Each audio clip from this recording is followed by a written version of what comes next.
आजच्या भागामध्ये आपण पाहणार आहोत की आता जोगतीन आलेली असते आणि जोगतिनीने भावनाला संदेश दिलेला असतो आणि भावनाच्याच हातून हे व्रत होईल असं देखील सांगितलेलं असतं.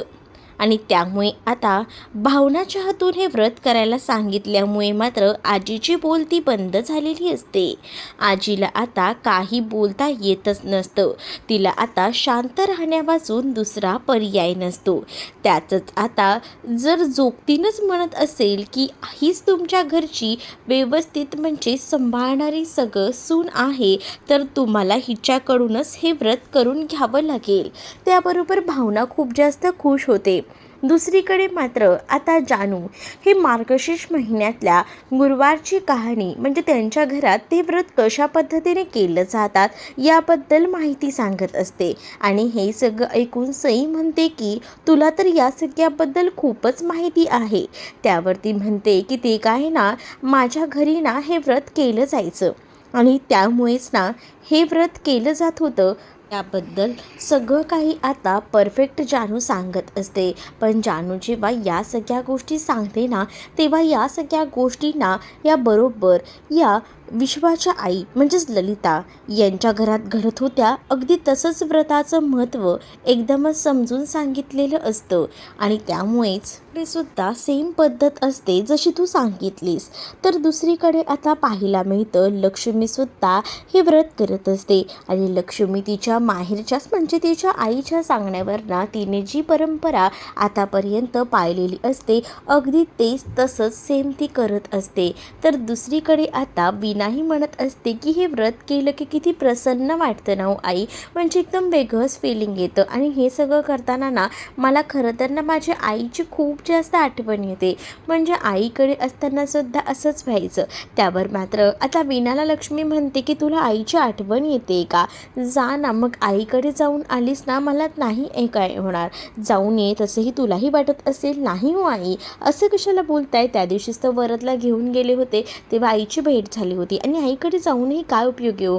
आई ज्या आहेत ना ती काही घरी नसते, कामासाठी बाहेर असते. ह्या वयात तिला जमत नाही, पण ती काय म्हणते घरात राहून तरी काय करणार, म्हणून ती कामाला जात असते असं देखील आता म्हटलं जात असतं.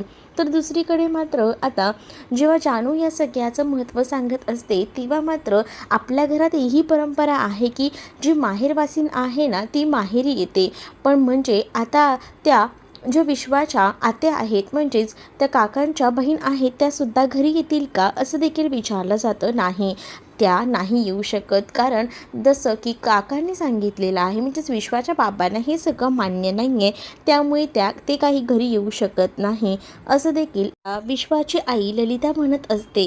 त्याच वेळेला मला ना खूप जास्त अस्वस्थ वाटते, बरेच दिवस झाले मी देवळातही गेली नाही आहे. मग मला असं वाटतं की आज देवळात जाईन, मग तिथे माझी भेट झाली तर होऊ शकते, कारण प्रत्येक वेळेला ना त्या मला देवळातच भेटतात. दुसरीकडे लक्ष्मीला सुद्धा ना माहेरची ओढ लागलेली असते, पण त्याच वेळेला तिला आता या सगळ्या गोष्टी आठवतात. म्हणजेच काय, तर ह्या सगळ्या गोष्टींमध्ये तिला हेही चांगलंच लक्षात आलेलं असतं की आपण जे आहे ना ते ह्या गोष्टी ना आधी अनुभवल्या होत्या, पण आता मात्र आपण काही घरी जाऊ शकत नाही हे सुद्धा आता तिला चांगलंच माहिती असतं. पण मी आता देवळात जाऊन येते हे सुद्धा लक्ष्मी वीणाला सांगते. त्यावर वीणा म्हणते की ठीक आहे, तुम्ही पटकनच देवळात जाऊन या. इकडे मात्र आता लक्ष्मीने सांगितलेलं असतं त्याबरोबर लक्ष्मी नकते. दुसरीकडे मात्र आता विश्वाची आई ललिता हिलासुद्धा जानू आणि त्यासोबत सई ह्या सांगू लागतात की तुम्हाला असं वाटतंय ना की तिथे भेट होऊ शकते तर तुम्ही देवळात जा, असे या दोघीही सांगतात. मग आता देवीचा आशीर्वाद तुम्हाला देवीकडे गेल्यावरच मिळेल, म्हणजेच कसं देवळात गेल्यावर कसं प्रसन्न वाटतं.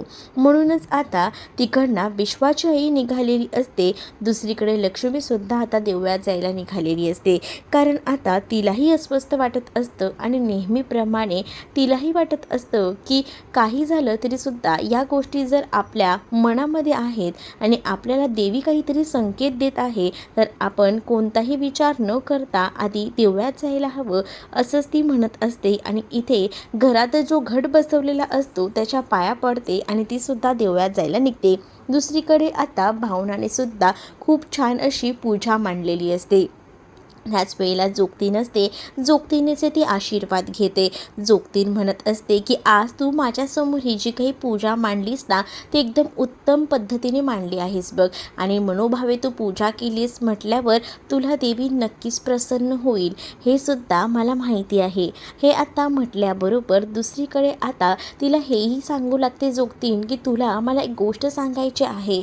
म्हणजेच देव ना एखादी गोष्ट बोलत असताना संकेत देत असतो, आणि तसाच संकेत मीही तुला सांगत आहे. म्हणजेच देवाने सुद्धा तुला एक योग्य संकेत दिलेला असेल, तो योग्य ओळखायला बघ, आणि त्यानंतर तू तुझ्या नवऱ्याची सुटका करू शकतेस, असं देखील जोगतीन भावनेला बोलत असते. तर भावना आता जेव्हा देवी आईसमोर उभी असते तेव्हा तिला त्या पाण्यामध्ये प्रतिबिंब अधिराजचं दिसतं.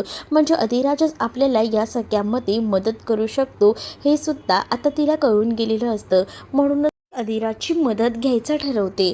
तर दुसरीकडे मात्र आता प्रेझेंटेशन द्यायला आलेले निनाद आणि शिप्रा हे मात्र जयंतला प्रेझेंटेशन देत असतात. आणि त्याच वेळेला ना आता जयंत म्हणत असतो की प्रेझेंटेशन तर तुम्ही उत्तमच दिलेलं आहे. त्यावर निनाद म्हणतो की हो, मला माहिती होतं तुम्हाला प्रेझेंटेशन खूपच आवडेल. मग आता कधी करायची आपली पुढची मीटिंग, म्हणजे तुम्ही इन्व्हेस्टमेंट करायला तयार आहात ना, असं देखील निनाद म्हणतो. तर निनादला जयंत म्हणत असतो की मी कुठे म्हटलं आहे तुला की मी लगेच इन्व्हेस्टमेंट करायला तयार आहे म्हणून. असं म्हटल्याबरोबर इकडे मात्र जयंत म्हणत असतो की अजून मला थोडा वेळ हवा आहे विचार करायला, पण तुम्ही प्रेझेंटेशन उत्तम दिलं, असं देखील म्हटलं जातं. निनादचा थोडा इगो दुखावलेला असतो. निनाद आता त्या क्षणी काहीच बोलत नाही, तो शांत राहतो. तर दुसरीकडे मात्र आता तुम्ही प्रेझेंटेशन खूपच सुंदर दिलं, पण थोडा वेळ द्या मला विचार करायला, असं देखील जयंत आता शिप्राला सांगू लागतो. त्यावर मात्र शिप्रा म्हणते की थँक्यू, तुम्ही आम्हाला वेळ दिलात आणि आमच्यासोबत प्रेझेंटेशन केलं, खूप बरं वाटलं. निनाद आता रागारागात तिकडनं गेलेला असतो. तर दुसरीकडे मात्र आता निनादबद्दल ती सांगत असते. म्हणजे ना तुम्ही निनादबद्दल वाईट वाटून घेऊ नका, त्याचा स्वभावच तसा आहे, तो थोडा तसाच आहे. मग आता जयंतला कळलेलं असतं की निनादच्या प्रेमात शिप्रा आहे, म्हणूनच ती त्याची बाजू घेते. त्याच वेळेला आता तो सांगू लागतो की तुमचं जर मनामध्ये प्रेम असेल ना, तर तुम्ही ते प्रेम कबूल करून टाका. कारण आजकाल ना हे असंच असतं, जेव्हा आपल्या मनात येतं ना तेव्हा लगेच प्रेम कबूल करून टाकायचं. मीही माझ्या बायकोच्या बाबतीत तसंच केलं होतं.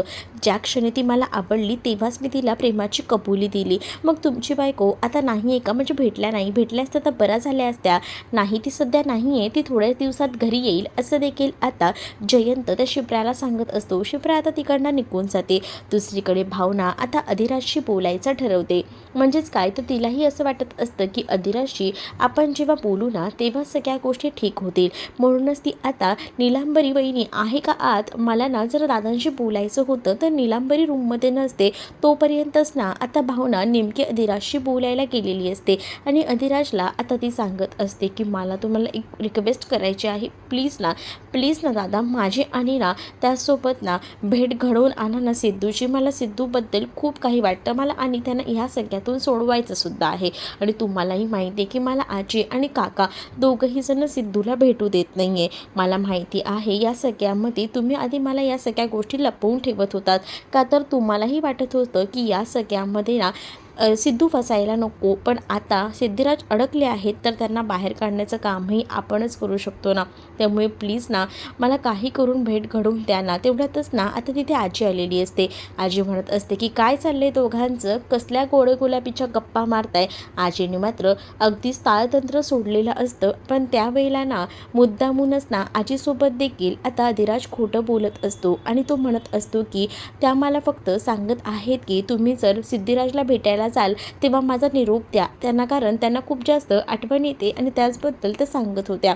बाकी आमचं असं बोलणं काहीच सुरू नव्हतं, असं देखील अधिराज आता आजीला खोटं सांगू लागतो. पण त्याच वेळेला ना नीलांबरी तिथे आलेली असते. आणि जेव्हा नीलांबरी तिथे येते तेव्हा मात्र आता आजी नीलांबरीला सांगत असते की जरा लक्ष दे, कारण या बाईला ना अशा पोरशांना जरा गळ्यात घालायची सवयच झालेली आहे. आपल्या सिद्धिराजला कसं या बाईनं फसवलंय, आता या अधिराजची बारी येते की काय, जरा नवऱ्याकडे लक्ष दे आणि या बाईकडे सुद्धा लक्ष दे, असं देखील आता आजी नीलांबरीला बोलत असते. तर दुसरीकडे मात्र आता जी भावना असते ना ती मात्र म्हणत असते की मला जे बोलायचं होतं, तो निरोप द्यायचा होता, तो निरोप देऊन झालेला आहे, असं देखील ती बोलून आता तिकडनं निघून जाते. तर दुसरीकडे मात्र आता देवळातच आलेली असते आणि ते देवीचे आशीर्वाद घेत असते. ज्यावेळेला देवीच्या पाया पडायला ती समोर जाते त्यावेळेला तिथे ना लक्ष्मी हजर असते. लक्ष्मीला पाहून तिला खूप जास्त आनंद होतो. म्हणजेच ना आता तिला माहिती होतं की दिव्यात ना लक्ष्मी येत असते आणि म्हणून तिचं मन असं तिला खात असतं की निदान लक्ष्मीला बघेन तर मला लक्ष्मीशी भेटता येईल आणि बोलता येईल. आणि अगदी अनावधानाने दोघींची छान अशी भेटही तिथे झालेली असते. आणि जेव्हा दोघींची भेट होते दोघी जणी एकमेकींना विचारत असतात आणि त्याच वेळेला भाऊबीजेचा दिवस आठवू लागतो. आणि भाऊबीजेला जे काही झालं म्हणजेच ना ह्यांनाही मी बोलत होते की थांबा काहीतरी करा आपण करूया, पण भाऊबीजेचा दिवस आठवायलाही नको असं देखील आता इथे मात्र बोलत असते लक्ष्मी. कारण लक्ष्मीला भाऊबीजेच्या दिवशी जानू ह्या जगात नसल्याचं सत्य कळलेलं असतं आणि त्यामुळे ना ती खूप जास्त डिस्टर्ब असते आणि त्यामुळेच ना या सगळ्या गोष्टींना ती टाळत असते. तर दुसरीकडे मात्र आता तुम्हालाही वाईट वाटते मला कळतंय, पण तुम्ही आज तरी प्लीज ना घरी चला ना, कारण तुम्हालाही माहिती आहे की आज महालक्ष्मीचं व्रत आहे आणि आपल्याकडे जशी परंपरा आहे की तुम्ही घरी यायला हवं माहेर वाचनेने, मग तुम्ही घरी चला ना. पण नाही, माझ्या श्रीनिवासने वचन दिलं आहे की जोपर्यंत स्वतःचं घर होत नाही तोपर्यंत आम्ही कुठेही येणार नाही, सॉरी त्यामुळे मला येता येणार नाही असं देखील डायरेक्टली आता सांगितलेलं असतं. पण वहिनी असं का करताय, आता हेही घरात नाही तर चला ना. परंतु लक्ष्मी सरळ सरळ नकार देते. लक्ष्मी जेव्हा नकार देते ना तेव्हा मात्र आता ती म्हणत असते की ठीक आहे, निदान मला आता तुमची ओटी तरी भरून घेऊ दे. मग आता ओटी भरण्याचा कार्यक्रम होत असतो.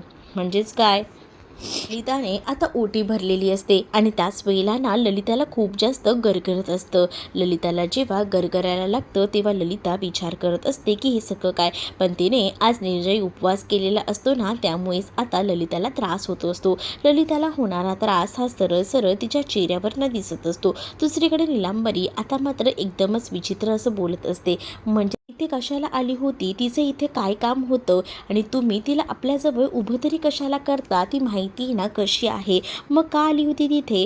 अगं तोंडाला येईल ते काय बोलते, ती फक्त मला सिद्धूला निरोप द्यायला म्हणून सांगायला आले होते आणि त्याचा अर्थाचा अनर्थ का काढताय तुम्ही लोक, मला हेच मुळात कळत नाही आहे. उगाचे ना या सगळ्याचे अर्थ विचित्र काढू नको असं देखील अधिराज बोलतो आणि नीलांबरीला सुनावून तिकडनं निघून जातो.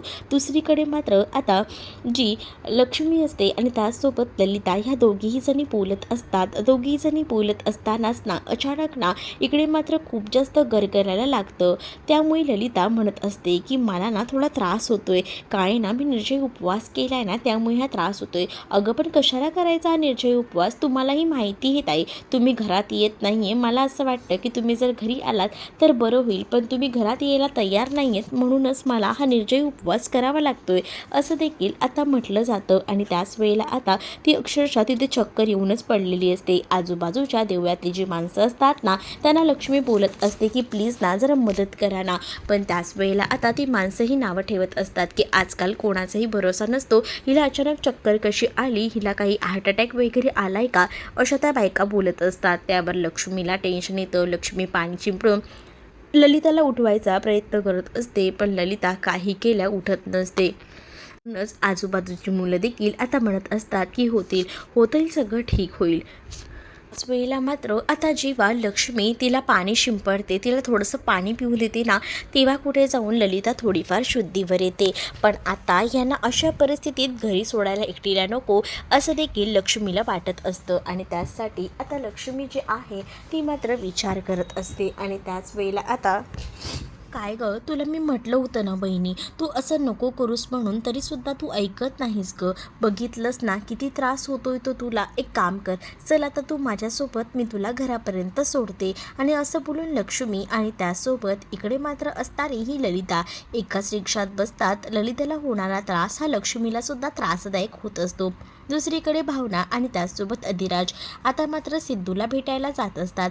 अधिराजने ज्या पद्धतीने भावनाला मदत केलेली असते सिद्धिराजला भेटण्यासाठी, त्यामध्ये घरात कोणालाही काहीच माहीत नसतं. घरात सगळ्यांना उल्लू बनवून हे दोघंही जण बाहेर पडलेले असतात.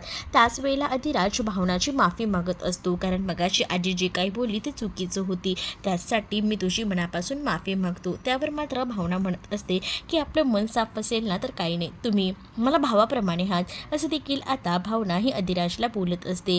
दुसरीकडे मात्र आता रिक्षातून जात असताना लक्ष्मीला ललिता म्हणत असते की ते काय ना, मी सकाळपासून काही खाल्लं नव्हतं ना आणि त्यामुळेच ना हा सगळा त्रास झाला. मग तू आई बहिणी असं का करतेस? तू थोडंसं खाऊन घ्यायचं होतंस ना, तुलाही माहिती आहे ना हा सगळा त्रास होत असतो, मग कशाला एवढं सगळं करायचं? आणि आताही बघ ना तुला इतकं गरगरते, म्हणूनच मी तुला सोडायला येत आहे, असं देखील आता लक्ष्मी ही बोलत असते.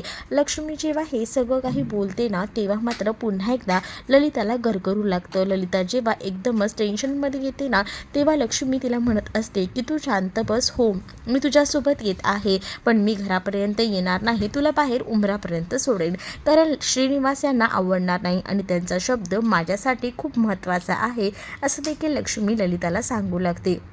दुसरीकडे आता पोलीस स्टेशनला श्रीनिवास तक्रार नोंदवण्यासाठी आलेले असतात आणि जेव्हा ते तक्रार नोंदवायला येतात ना तेव्हा त्यांचं एकच ध्येय असतं की आज काही झालं ना तरी इथे तक्रार नोंदवायची आणि मगच बाहेर पडायचं, म्हणूनच ते तक्रार नोंदवण्यासाठी म्हणून आलेले असतात. पण जेव्हा तो हवालदार आहे ना त्यांना विचित्रच काम देऊ लागतो. म्हणजेच काय तर आता तो त्यांना सांगत असतो की जा पटकन या फाईलचे जरा झेरॉक्स काढून आणा, मग आता मला हे काम का देताय, जा ना तुम्ही काम करून या, तोपर्यंत तुमचं काम मी करतो, असं देखील आता सांगितलं जातं. तर दुसरीकडे जयंत आता विचार करत असतो की 28 दिवसात काही झालं ना तरीसुद्धा मला माझ्या जानूला शोधून काढायचं आहे आणि त्यासाठी मी काही करायला तयार आहे, असं देखील आता तो म्हणत असतो. आणि त्याच वेळेला ना तो विश्वाला कॉन्टॅक्ट करायचा प्रयत्न करत असतो, पण विश्वा त्याचा कॉल रिसीव करत नाही. तर दुसरीकडे मात्र आता जयंतच्या बाजूला अनेक जयंत आलेले असतात आणि ते मात्र आता जयंतला चिडवत असतात. जानू मेरी जान या गाण्यावर ना त्याला एकदम ट्रोल करत असतात. तुझ्याकडे तुझी जानू काही येणार नाही, कारण तुलाही माहिती आहे तुला वैतागून जानू निघून गेलेली आहे, असं देखील आता ते म्हणत असतात. आणि त्यामुळेच ना आता जयंत खूप जास्त फ्रस्ट्रेट होतो आणि जयंत त्यांना म्हणत असतो की तुम्ही सगळेजण शांत बसा, कारण मी या 28 दिवसामध्ये काही झालं तरीसुद्धा माझ्या जानूला पुन्हा शोधून आणणारच आहे, असं देखील आता म्हणत असतो. आणि त्याच वेळेला जेव्हा आता या सगळ्या गोष्टी तो बोलतो ना तेव्हा मात्र आता त्याने एक चॅलेंज घेतलेलं असतं, कारण 28 दिवसांमध्ये त्याला हे चॅलेंज कंप्लीट करायचं असतं. दुसरीकडे श्रीनिवास आता ते पेपर घेऊन झेरॉक्स वगैरे करून आणलेले असतात आणि त्याच वेळेला आता तुम्ही अजून एक काम करा, बाहेर पटकन जा आणि एक काम करा, सिगरेट घेऊन या, असं देखील सांगितलं जातं. पण तुम्ही मला ही काम का देताय, मला माझं काम करायचं आहे, मला तक्रार नोंदवायची आहे, यासाठी मी पोलीस स्टेशनला आलोय, असं देखील श्रीनिवास आता त्या हवालदाराला सांगत असतात. इकडे आता विश्वा कामावर जायला निघालेला असतो आणि सईला तो म्हणत असतो की मी जातोय, पण मी आता कंटाळा आलाय मला जायला, पण काय करणार या जयंतच्या, तर आता असं बोलून तो चिडत असतो. तर दुसरीकडे मात्र सई त्याला म्हणत असते की तू आता चाललास आहेस ना, तर मी तुला एक्स्ट्रा डब्बा दिला आहे, त्यांना सुद्धा दे, काय ना ते त्यांच्या बायकोच्या आठवणींमधून ना हळूहळू का होईना बाहेर येत आहेत, अशा माणसाचं असंच होतं, पण तू इतका पॅनिक होऊ नको, तू त्यांना समजून घे, असं देखील सईना आता विश्वाला सांगून समजावू लागते. विश्वाला खूप जास्त राग येत असतो. तो सईला सरळ म्हणतो की तुला काय गरज आहे ग एक्स्ट्रा डबा वगैरे पॅक करायची, काहीच गरज नव्हती, तो माणूस आहे ना बेकार आहे. नाही रे, मला तो माणूस व्यवस्थित वाटतो, त्याचं त्याच्या बायकोवर खूप जास्त प्रेम आहे, असं देखील आता सई म्हणत असते. पण विश्वाला या सगळ्या गोष्टीचा राग येतो, कारण विश्वाला माहिती आहे ना त्याची बायको कोण आहे ते, आणि त्या बायकोला किती त्रास झाला आहे आणि ती बिचारी या जगात नाही आहे, त्यामुळे तो ना सईवर खूप जास्त चिडचिड करतो आणि तिकडनं निघून जातो. तर दुसरीकडे मात्र सई म्हणते की काय बोलावं या विश्वाला, खरंच ना कळत नाही. आता मात्र लक्ष्मी आणि ललिता उतरलेल्या असतात. त्याच वेळेला आता ललिता लक्ष्मीला म्हणत असते की तुम्ही इथपर्यंत आला आहात तर चला आतमध्ये, कारण आहे ना तुम्ही घरी आलात ना तर मलाही बरं वाटेल. मग काय लक्ष्मी त्याच्यासोबत घरी यायला निघत असते. तर दुसरीकडे मात्र आता विश्वा जो आहे ना तो मात्र नुकताच गाडी घेऊन बाहेर निघालेला असतो आणि तेवढ्यातच ना लक्ष्मीचे पैसे खाली पडतात, म्हणून लक्ष्मी खाली वागते आणि ते पैसे उचलत असते. तोपर्यंत विश्वा तिकडनं गाडी घेऊन निघून जातो. तो बघा माझा माझा मुलगा आताच गेला गाडीने, आता आपली दोघांची भेट झाली असती. पण काय करावं खरंच ना, मला ना कळतच नाही कधी कधी पण भेटी कशा होऊ शकत नाही आहेत त्याच वेळेला आता मात्र म्हटलं जात असतं की माझा मुलगा ना खरंच ना खूपच गुणी आहे. इतके दिवस घरी होता पण आज कामासाठी बाहेर जातोय. का गं, तुझ्या मुलाला बरं नाही आहे का? नाही हो, त्याला बरं आहे, पण ज्याच्यासोबत त्यांनी पार्टनरशिप केली आहे ना, त्यांची वाईफ आहे ना आता हल्लीच ना ऑफ झाली आहे. मग हे सगळं ना हल्ली कसं काय होतं ना अचानकपणे तेच कळत नाही. दुसरीकडे मात्र आता लक्ष्मी तिच्यासोबत घराच्या उंबरट्याच्या बाहेरपर्यंत गेलेली असते आणि तेवढ्यातच ना इथे मात्र आता ललिता हाक मारत असते, तनू आणि सई बाहेर या लवकर, त्यांना सुद्धा आता सरप्राईज द्यायचं असतं. म्हणूनच ती हाक मारून बोलवून घेत असते. पण त्यावेळेला ना सईकडनं मोठा अपघात होतो. म्हणजेच काय तर सईचा जो पदर आहे ना तो समईला लागतो आणि त्यामुळेच ना समई पेट घेत असते. पण त्यावेळेला नेमकी जानू तिथे असते आणि तिचा पदर ती सावरते आणि ती आग विझवते. पण हा एवढा मोठा अपशकुन झाला, समई पडली. त्यावर जानू म्हणते की या सगळ्या गोष्टी कधीपासून तू म्हणायला लागलीस, मी इथलं आवडते, जा बरं काकू काय बोलतायत ते बघ. आणि असं बोलून ना जानूने बाहेर फक्त सईला पाठवलेलं असतं. पण तोपर्यंत ना लक्ष्मी भानावर येते. लक्ष्मी म्हणते की हे सगळं काय करते मी, नाही, माझ्याकडनं हे शक्य नाही आहे, मी येऊ शकत नाही, कारण श्रीनिवासांना मी तसं वचन दिलं आहे, काही झालं तरी त्यांचा शब्द मी खाली पडू देणार नाही. मी एकदा येईन, ते सुद्धा उंबरठा ओलांडून, तेव्हाच ज्या वेळेला माझ्याकडे वास्तुशांतीचं समारंभाचं कार्ड असेल आणि मी तेव्हा मानाने श्रीनिवासांसोबतच या घरात येईल. पण आता मात्र मी काही येऊ शकत नाही आणि तू सुद्धा ना मला फोर्स करू नकोस गं बहिणी, असं देखील आता लक्ष्मी बोलत असते. आणि जेव्हा लक्ष्मी हे सगळं बोलते ना तेव्हा मात्र आता अक्षरशः ललिताला या सगळ्याचा धक्का बसतो. ललिता तिला समजवायचा प्रयत्न करत असते, पण ललिताचं सुद्धा ती आता काहीच ऐकून घेत नाही. लक्ष्मी म्हणत असते की सॉरी, पण मी नाही येऊ शकत, आणि असं बोलून ना तिकडनं मात्र आता लक्ष्मी निघून जाते. ललिता मात्र आता शांतपणे उभी असते. तिला असं वाटत असतं की आता तरी निदान लक्ष्मी यायला हवं होतं, पण लक्ष्मी काही येत नाही. लक्ष्मी दारातूनच माघारी जाते. तर आता तेवढ्यातच सई बाहेर आलेली असते आणि सई आता तिथे आल्यानंतर विचारते की काय झालं गं, तू मला बोलवलंस काकू, काही झालं आहे का? पण आता सईला काहीच बोलू शकत नसते ललिता, कारण ऑलरेडी तोपर्यंत लक्ष्मी निघून गेलेली असते आणि त्यामुळेच ना खूप जास्त टेन्शन जे आहे ते मात्र आता ललिताला आलेलं असतं. पण ना लक्ष्मीला सुद्धा घरात यायचं असतं, पण काय करणार ना, या सगळ्या अटी आणि या सगळ्या गोष्टींमुळे ती मात्र घराचा उंबरठा ओलांडायला तयार नसते. तिनं ठामपणे सांगितलेलं असतं की सॉरी, पण मी येऊ शकत नाही. तिला सुद्धा माहेरी जायची ओढ असते, पण शेवटी काय करणार ना, या सगळ्या गोष्टींमुळे ती अडून बसलेली असते. पण दुसरीकडे सईला मात्र आता ललिता काहीच सांगू शकत नसते. ती खूप मोठ्या धक्क्यामध्ये असते.